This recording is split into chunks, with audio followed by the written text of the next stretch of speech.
building a standby Chinese peacekeeping force of 8,000 troops. 2 years after President Xi Jinping made the pledge at the UN General Assembly, what will be the mission and expectations for the Chinese troops?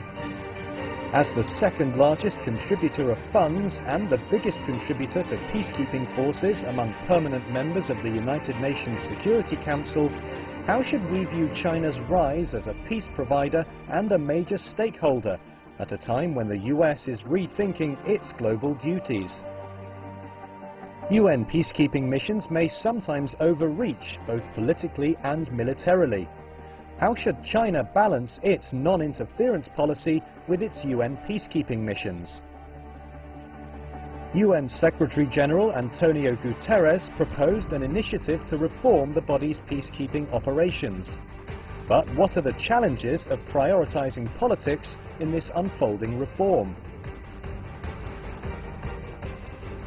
China's newly established standby peacekeeping force of 8,000 troops will join the 2,500 Chinese Blue Helmets currently in operation to become the backbone of UN peace missions.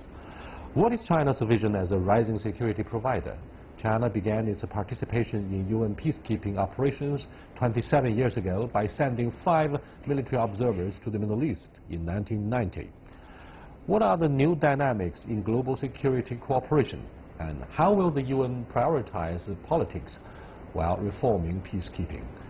Will the UN take a more proactive role in pushing political resolutions? To discuss these issues and more, I'm happy to be joined here by Senior Colonel Zhou Bo from China's Ministry of National Defense. Via satellite, we shall also talk to Russian defense analyst Pavel Fagerhor and Professor M.D. Nalapad from Manipur University, India. That's our topic. This is Dialogue. I'm Yang Rui.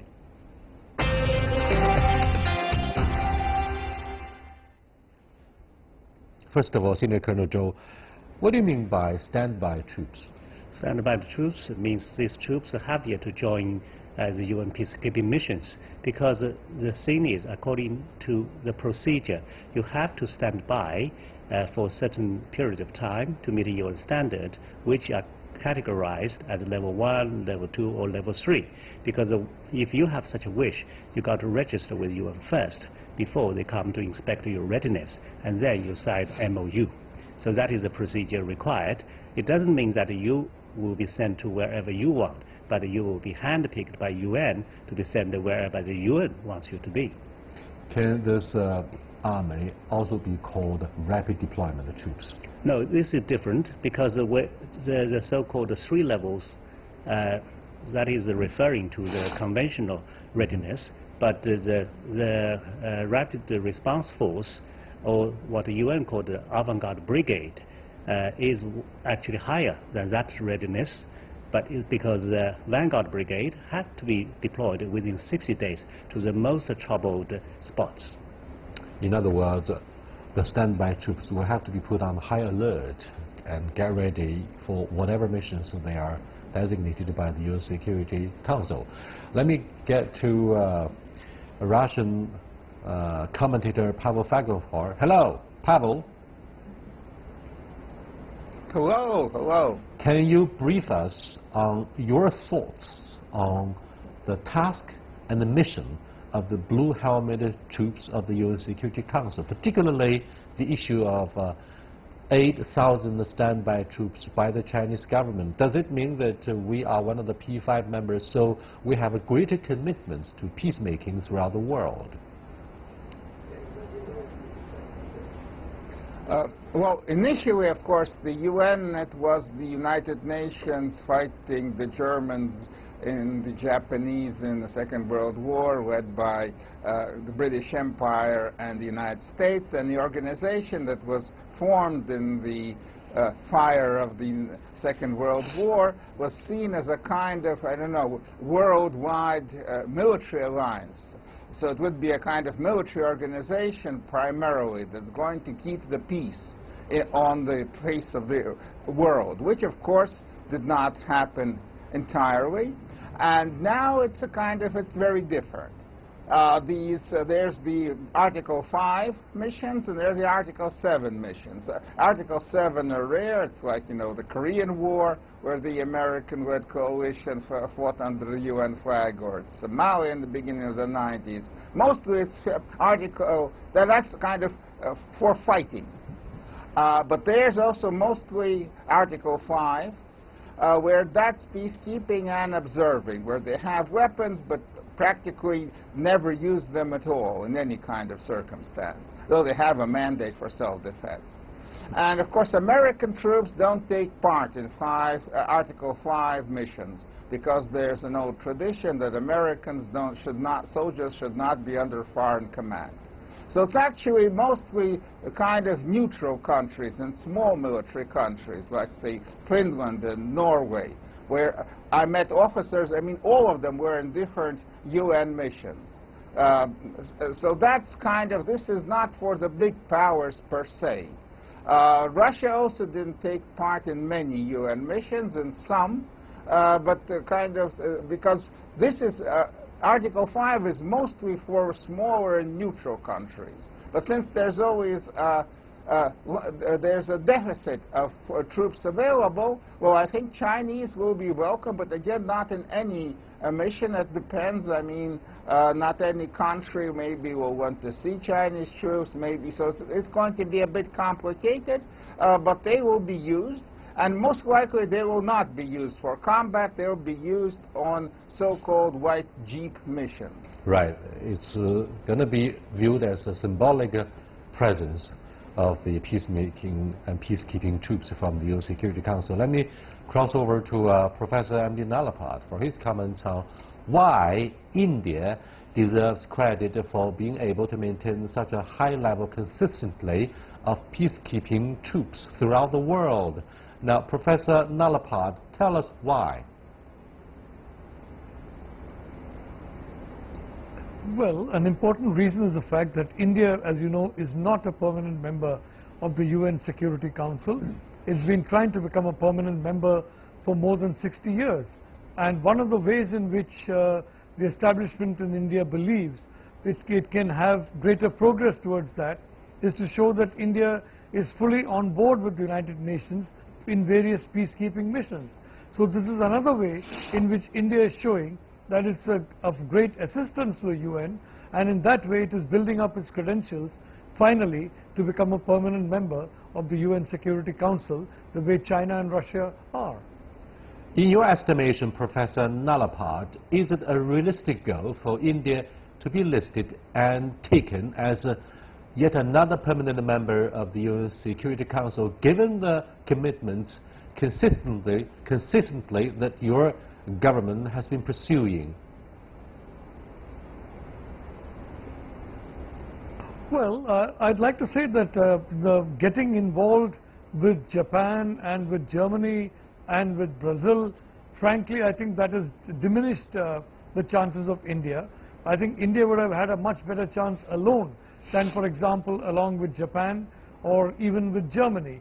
So I think the chances are now much less as a consequence of the bundling of India's case with those of other countries, some of which I think are going to find it very difficult to become members of the UNSC.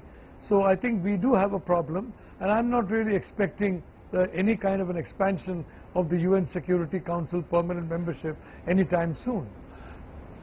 Excuse me, Professor Nalapad. Again, I'm afraid, I'm sorry for your miscalculation for aligning India with Japan, where Prime Minister Shinzo Abe is doing what he can to rewrite the pacifist constitution, namely to give up Article 9, which is a very valuable legacy handed down by the Americans since the end of the Second World War. Don't you think your ambition to be a member, permanent member, will be seriously compromised as a result of the wrong alignment? Well, you know, the fact is that foreign policy in India, right from the time of Jawaharlal Nehru, has been made by a very small group of people, a few political leaders and a few officials. The Nehru, for example, largely created Indian foreign policy for more than 15 years. And a similar situation has taken place in most of our history. So this decision was taken. I have no idea on what basis, and frankly, as an analyst, from the very beginning, I was not very happy with this, because yes, I do recognize the fact that so far as Japan is concerned, it's extremely unlikely that one or two very important countries in the UN Security Council permanent membership will ever want Japan to be part of that. You're quite right about that, but again, let me remind you, foreign policy in India is basically created by a very small number of people, and yes, sometimes they do things which may not always work. Thank you so much. Let me get to Mr. Pavel Falkenhor. Russia remains one of the five permanent members of the Security Council. What's the basic position of Moscow towards the enlargement of the permanent membership of the UN Security Council? Is it time to consider this issue seriously? Oh, well, Russia basically, yes, supports the Indian official has said so many times that we support India becoming a permanent member. But in practical terms, I'm not so sure that Russia actually is so keen about that. The veto powers of the permanent members are very important for Russia.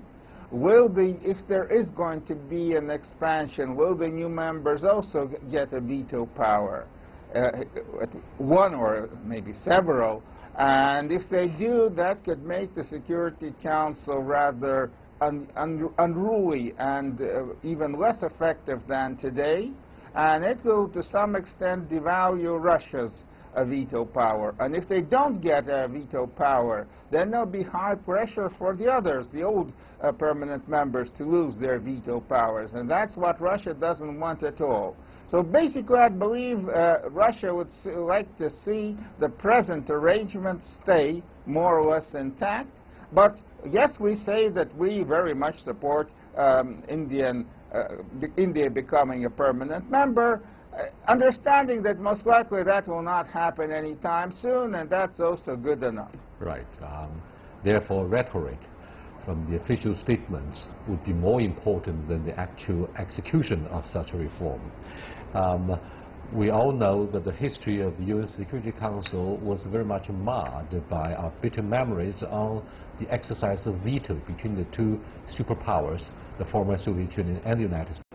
Let's get back to the issue of peacekeeping missions of the UN Security Council. What would be the major challenges lying ahead for the Chinese blue helmet troops? Is it part of their duty to protect the Chinese nationals, since taking last year as an example, up to 20 million Chinese nationals were traveling abroad, and they could easily become soft targets of terrorist attacks.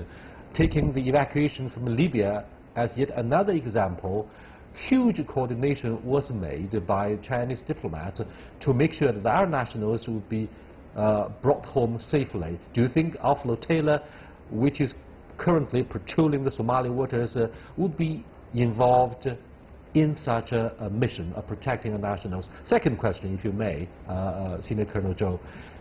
Taking the massacre in Rwanda back in 1994, do you think the proactive involvement of blue helmet troops in this situation of a massacre would face a different mandate? They would immediately step in without giving a second thought. Well, these two questions are actually a bag of many questions.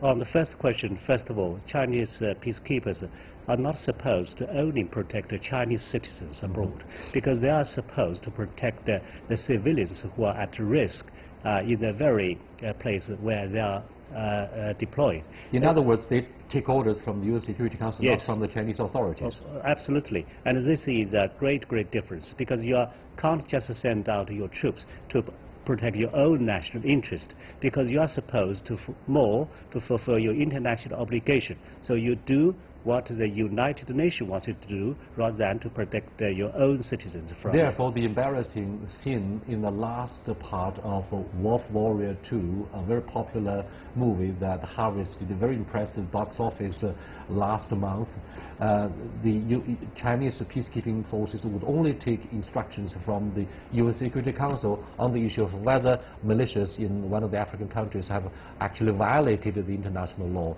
and that will lead to their decision as to the participation or involvement. No. You're wrong on this point, because you Why? actually confused the two things. One is counter-piracy, another is peacekeeping. There are two different missions. They're not the same thing. So on counter-piracy, it's just against the pirates. But the film is a bit exaggerated in that it actually has developed a scenario while the rebels actually have kidnapped the Chinese. In that situation, because again, counter-piracy is a follow-up of the UN mandate. You are just allowed to do whatever the mandate wants you to do. But the film, of course, is a bit exaggerating. It put everything, a bit of everything together. That's why I got a little bit confused as to where the mandate should come from, and on what critical issue can such decision be reversed. Having said this, what do you think of say, the Rwanda massacre? And because everybody is asking the same question, whether the blue helmet troops would be standing by like what happened in 1994, while up to 90,000 civilians were killed. It's actually more than 1 million people. Sorry, it's less than 1 million. Yeah, well, actually, more than 1 million. People talk about 1 million people, Tutsi people killed in 1994. Actually, I was in the capital of Rwanda, Kigali, a month ago to attend a meeting of UN on peacekeeping. So all the message coming from Kigali is just two words: never again. And from then on, actually in 2015, the people, many countries have developed altogether a so-called Kigali principle, which would request all the countries to have an obligation to put protection of civilians as a top priority, even regardless of consultations with the capital, because time might be too short for you to make such consultation. But having said that, protection of civilians is a top priority of the last 10 UN mandate. But to fulfill that, it invites a lot of problems. For example, because to protect civilians, you have to get there very quickly. But how about logistic supplies? Do you have enough food or water? And who's to provide you intelligence? The UN is supposed to provide you intelligence, but how capable is that? Because one of the weakest points of UN is to provide adequate intelligence information. And then what if the perpetrator turned out to be the government? So, like in the case of Rwanda, if you, peacekeepers, end up with fighting the forces of government, then what is the purpose of peacekeeping? You went there to keep peace, not to fight against the troops of the government. So even for this difficult question, the UN doesn't have a ready answer. The African Union is also licking its wound for standing by without proactively seeking to have military intervention in the case of Rwanda in 1994. Let me go back to Pavel. Pavel, Russian troops have been involved in the civil strife in Syria, and we know that you would always describe your mission in Syria as a noble effort to protect peace and to broker peace. Taking the chaos in some of the Arab countries, Yemen, Syria, do you think the United Nations should also send in their peacekeeping troops so that the government forces and the rebels will be separated, and buffer zone could also be built to minimize the casualties of the civilians? Well, that boils down on the whole problem to what are the objectives of Article 5 peacekeeping missions. Basically, they are that they should help the warring fractions to achieve peace or a permanent ceasefire when all the warring factions actually want that. And then the Article 5 peacekeepers come in. They provide an authority in the demilitarized zone that's between the two sides. And in many cases, these were successful missions. The UN peacekeepers can oversee a referendum like in East Timor. They can, like in the Middle East, in many cases, they could keep the permanent ceasefires like on the Golan Heights. But now when there's a civil war going in Syria, the peacekeepers on the Golan Heights turned out to be totally ineffective. It's not their mission. Actually, some of them were taken hostages by rebels in Syria, and they didn't resist, because the UN blue helmets are not for fighting. They are there just to observe and to sustain, help sustain already existing ceasefire, which all sides want. If any side doesn't want a ceasefire and fighting breaks out, as it often does in the Middle East, the peacekeepers run for cover because they're a neutral force. They're not there to fight for someone. Finnish soldiers or Bangladeshi soldiers are not there to fight for any kind of cause. For the Jews, the Arabs, the Sunnis, the Shias, their mission is very different, and that's why you can't expect from them what they cannot provide.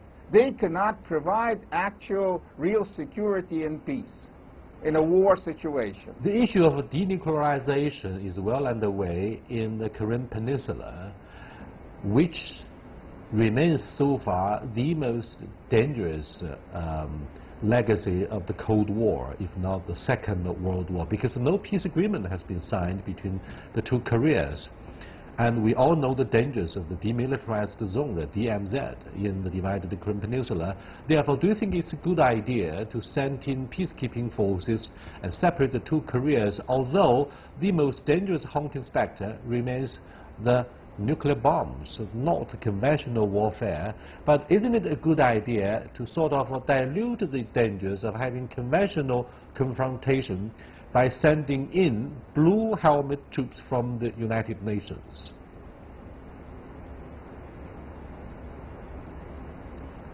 Well, in Korea, there were, of course, actually the Korean War was fought on one side by the North Koreans with Russian help and with the Chinese volunteers. On the other side, there were the UN troops. They were all blue helmets. So and that didn't really help. The war ended in stalemate, and the ceasefire still holds, but it's a very uneasy ceasefire. Sending in right now some kind of peacekeeping mission from, I don't know, as I say, Senegal or Bangladesh or Finland or Norway, will that really kind of defuse the situation in the Korean Peninsula? I'm afraid not. Thank you very much for briefing us on your thoughts on this sensitive issue of sending in peacekeeping troops to the Korean Peninsula. Now, the other issue, Senior Colonel Zhou, regarding peacekeeping missions of the UN Security Council is casualties of the blue helmeted troops. Now, one Chinese military observer was killed in a peacekeeping mission in the Middle East a few years ago. What would be done to compensate for such a loss, which is irretrievable, of course? Well, altogether, the PLA has actually lost 13 lives. 13 lives? 13 lives, while the Chinese police have lost 8 lives. So altogether, we have lost 21 lives. Well, first of all, I feel most sad about the loss of our lives, because they are just in the most dangerous places. But such kind of things are just unavoidable in certain situations. And in terms of casualty, China is not the one that suffers the greatest. So, and in the future, the danger probably is even greater, in that China has a promise to send a battalion of infantry soldiers to join the Vanguard Brigade, which, as I said before, will be deployed in the most dangerous place. But this is China's duty and responsibility of a rising power. So even to make such noble sacrifices for a great power like China, I personally believe it's worthwhile. Now, let's go back to the issue of never again in Rwanda. Okay, given the bitter lessons of the massacre in 1994, do you think the Chinese authorities have also shared the same mandate of being there in the first time to stop the massacre, to stop the tragedy before it's too late. What is the official statement from the Chinese government? Well, the Chinese government maintains that peacekeeping mission have to take care of a country's sovereignty, while at the same time protection of civilians can become the first priority. Because if you see the last 10 mandate, China is one of the permanent members of the UN Security Council. That means that China actually have endorsed all the 10 resolutions that place the protection of civilians as the top priority. So we are not against the protection of civilians, but at the same time, how to reconcile these two? Because the question I raised was actually raised by the Deputy Secretary General himself. If the perpetrator is the government, how can we protect the civilians? So that is an issue that the UN doesn't have an answer yet. But I think as time goes on, people just realize how important it is to protect civilians. Here is a chronic issue about which comes first. Yeah. During the terms of Kofi Annan, former Secretary General of the United Nations, he said loud and clear, the issue of human rights is beyond the boundary, knows no boundary.